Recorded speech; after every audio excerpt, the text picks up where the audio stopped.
Guys, welcome back to my channel study with ज्योति।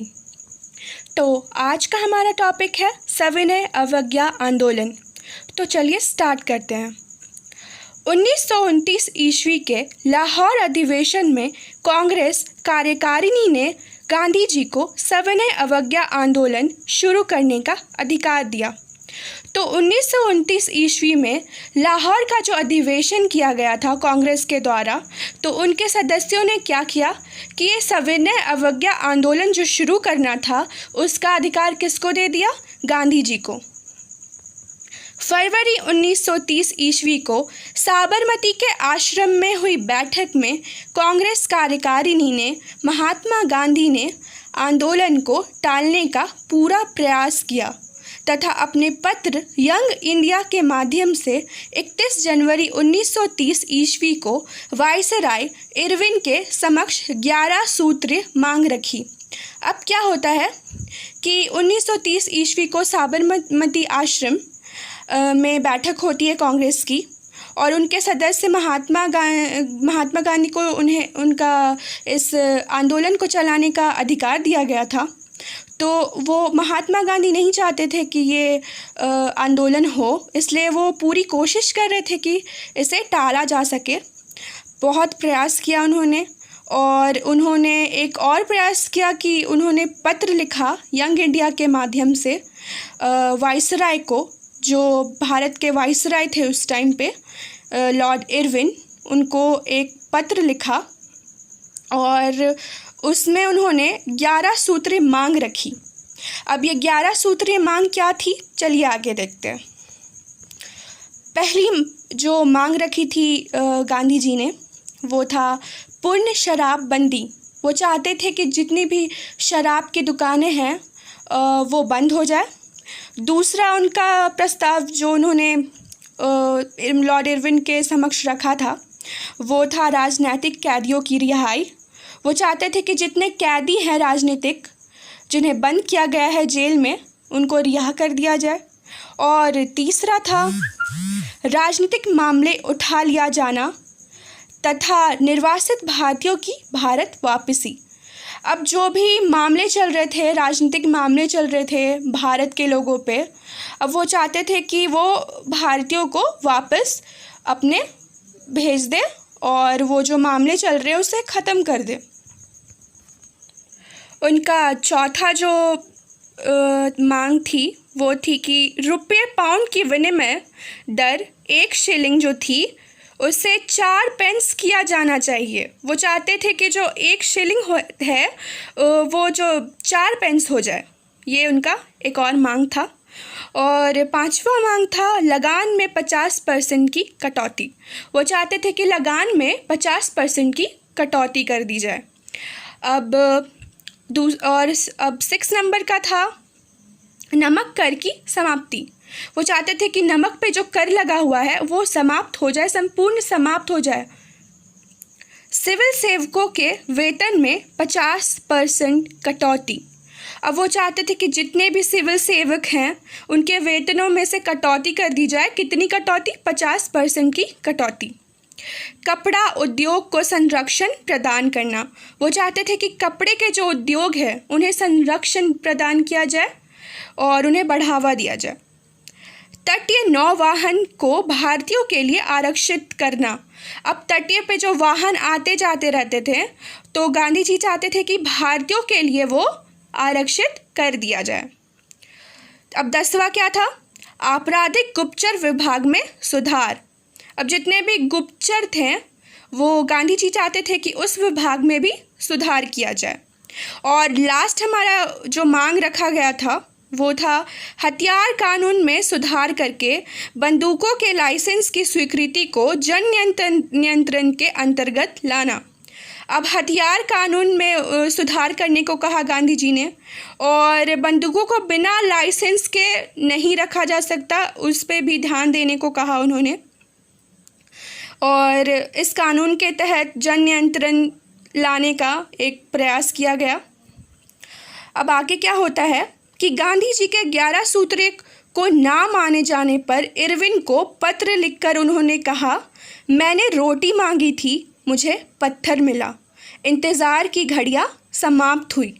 अब गांधी जी ने जो ये मांगे रखी थी उसके बदले में लॉर्ड इरविन ने कोई भी जवाब नहीं दिया और इससे गांधी जी बेहद दुखी हुए और उन्हें काफ़ी ख़राब लगा कि मैंने तो इतने अच्छे से इस मांगों को रखा था लेकिन उसके बदले मुझे जवाब भी नहीं मिला।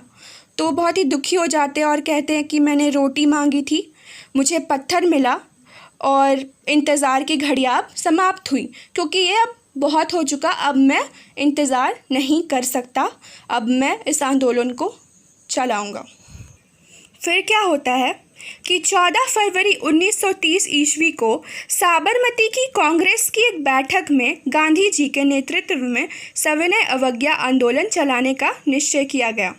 अब 14 फरवरी 1930 ईस्वी को क्या होता है कि साबरमती आश्रम में कांग्रेस का एक बैठक होती है और वहाँ पे गांधी जी के नेतृत्व में ये आंदोलन शुरू करने का निश्चय किया जाता है। 12 मार्च 1930 ईस्वी को साबरमती आश्रम से अपने 78 अनुयायियों के साथ गांधी जी ने अपनी ऐतिहासिक दांडी मार्च यात्रा प्रारंभ की और लगभग 375 किलोमीटर दूर 6 अप्रैल 1930 ईस्वी को नवसारी, जो कि गुजरात में, नवसारी एक ज़िला है, वहाँ पे ज़िले के दांडी पहुंचकर, वहाँ एक जगह का नाम है दांडी, वहाँ पहुंचकर उन्होंने मुट्ठी भर नमक लिया और उसे उठाकर नमक कानून को तोड़ दिया। तो 12 मार्च 1930 को साबरमती आश्रम से वो 78 अनुयायियों के साथ निकलते हैं और ये जो यात्रा रहती है काफ़ी लंबी रहती है, लगभग 375 किलोमीटर वो दूर वो जाते हैं और 6 अप्रैल 1930 ईस्वी को वो दांडी पहुंचते हैं और वहाँ पहुंचकर वो क्या करते हैं कि मुट्ठी भर नमक उठाकर नमक कानून को तोड़ देते हैं। उनका यही एक लक्ष्य था कि नमक पे जो कर लगाया जा रहा है वो ख़त्म हो जाए। आगे बढ़ते हैं। सुभाष चंद्र बोस ने दांडी मार्च की तुलना एल्वा से लौटने पर नेपोलियन के पेरिस मार्च और राजनीतिक सत्ता प्राप्त करने के लिए मुसोलिनी के रोम मार्च से की है। अब सुभाष चंद्र बोस जो गांधी जी की तारीफ़ करते हैं और उनके ये जो दांडी मार्च की गई थी उसकी तुलना किससे करते हैं?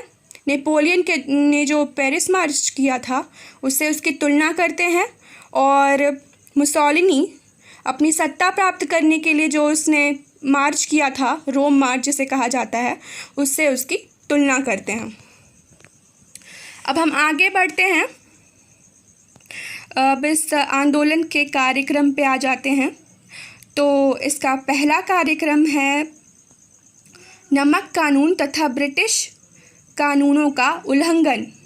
तो सबसे पहला मोटिव यही था कि नमक कानून को उन्हें उल्लंघन उनका करना था, क्योंकि नमक पे भी बहुत ज़्यादा कर लगाया जा रहा था और उसका उल्लंघन करते गांधी जी और ब्रिटिश के कानूनों का भी उल्लंघन करते हैं।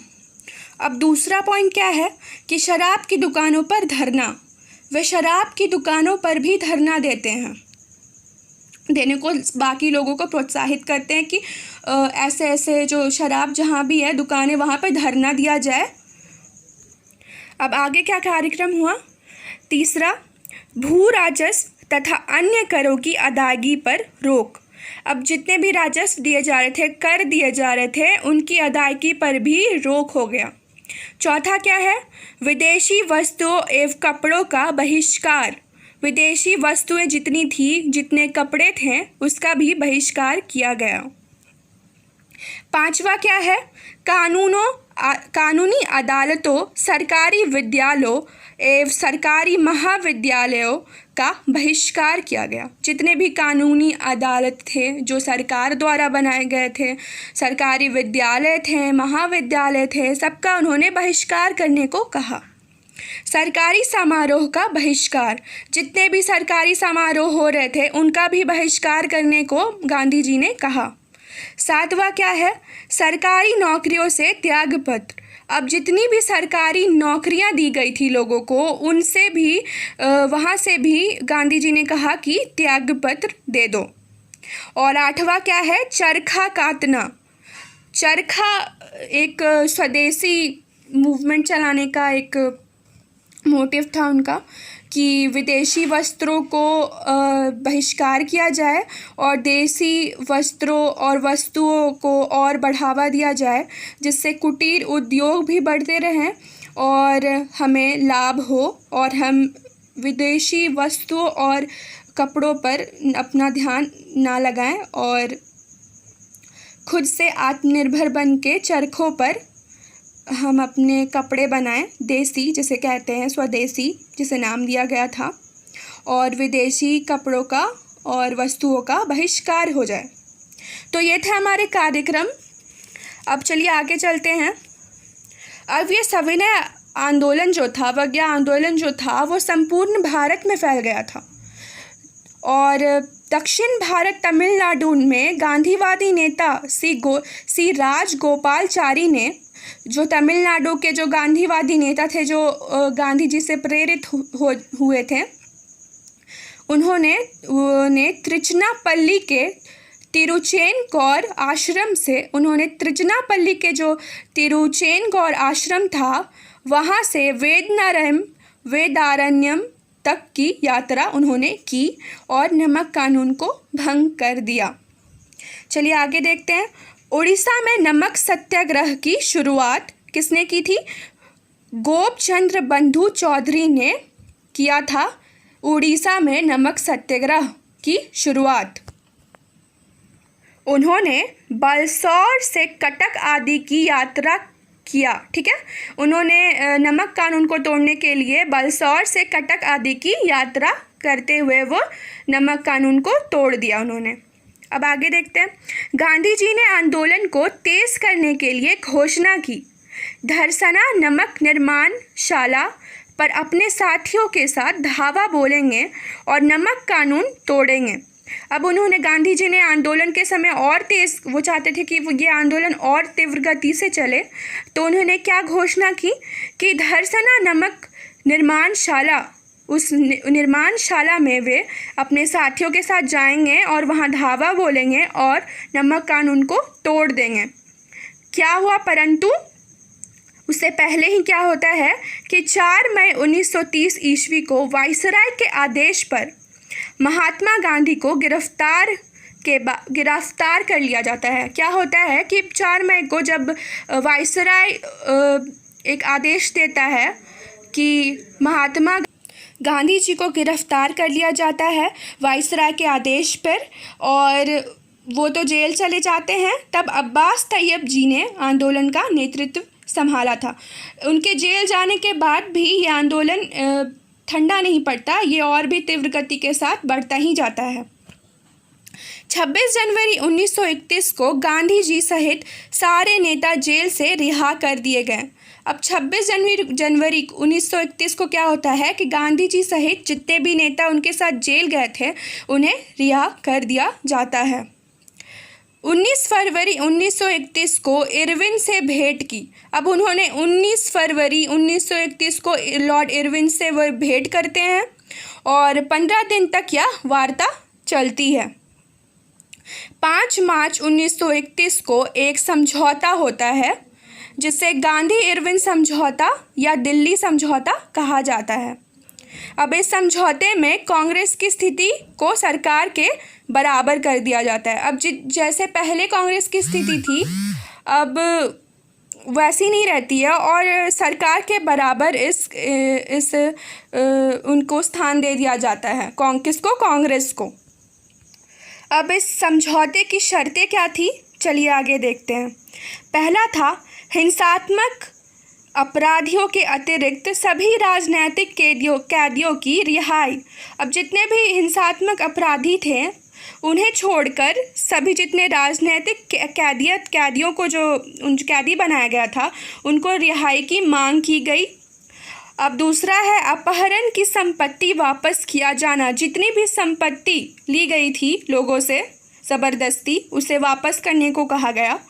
तीसरा, समुद्र तट के एक निश्चित सीमा के भीतर नमक तैयार करने की अनुमति प्रदान करना। अब समुद्र तट के किनारे एक निश्चित सीमा देने को कहा गया जहाँ पे नमक तैयार कर सकते थे बाकी लोग।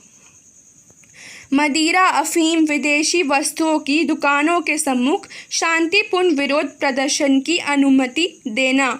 अब क्या होता है कि मदिरा, जहाँ मदिरा बिकता है, अफीम बिकता है, विदेशी वस्तुएं बिकती है, वहाँ पे परमिशन ले लिया जाता है कि वहाँ हम सम्मुख शांतिपूर्ण विरोध प्रदर्शन करेंगे, उसकी अनुमति उन्हें मिल जाती है। इसके बाद सविनय आंदोलन स्थगित कर दिया जाता है। अब इन सारी जो मांगे पूरी हो जाती हैं, शर्तें जो इन्होंने मांगी थी, जो रखा था प्रस्ताव अपना, वो मान लिया जाता है। तो अभी गांधी जी क्या करते हैं कि इस आंदोलन को स्थगित कर देते हैं। तो आज के लिए इतना ही। अब मैं आपको नेक्स्ट वीडियो में मिलूँगी कुछ नए टॉपिक के साथ और अच्छे से इन्फॉर्मेशन दूँगी। अगर आपको मेरा वीडियो पसंद आए तो please like, share and subscribe करना ना भूलें। Thank you.